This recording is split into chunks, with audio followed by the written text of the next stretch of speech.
Time से चालू हुआ, 1840 के आसपास चालू हुआ, रजिस्ट्रेशन अंग्रेजों के समय हुआ। लेकिन ये भी हम नहीं भूलें कि 1840 के पहले अंग्रेज कहाँ आ गए थे? कहाँ आ गए थे? कहाँ रूल करना चाह रहे थे वो? भारत में। तो भारत में जब रूल करने आए तो बहुत सारी चीजें उन्होंने भारत से सीखी, समझी, देखी, जानी। और जो आपने कहा उमराव ने, मैं उससे भी सहमत हूं। आप कभी इसको इस रूप में भी देखना कि भारत के बाहर जितने देश हैं, भारत से कभी किसी का झगड़ा क्यों नहीं हुआ? भारत ने कभी किसी पे कब्जा क्यों करने नहीं गए?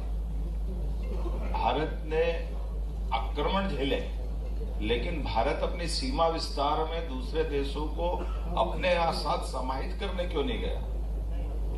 एक मन में प्रश्न आएगा, आपको उसका उत्तर ढूंढोगे तो मिलेगा कि हमारे बड़े बड़े राजा, स्वनाम धन्य बड़े बड़े सम्राट, कोई किसी से कम नहीं, बल्कि और आगे बढ़ करके अश्वमेध यज्ञ की परंपरा भी किसके यहाँ थी?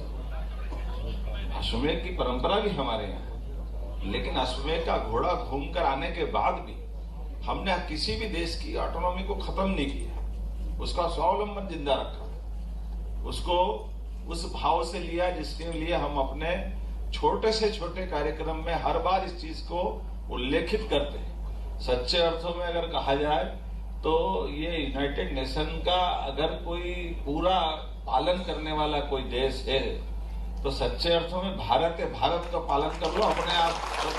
भारत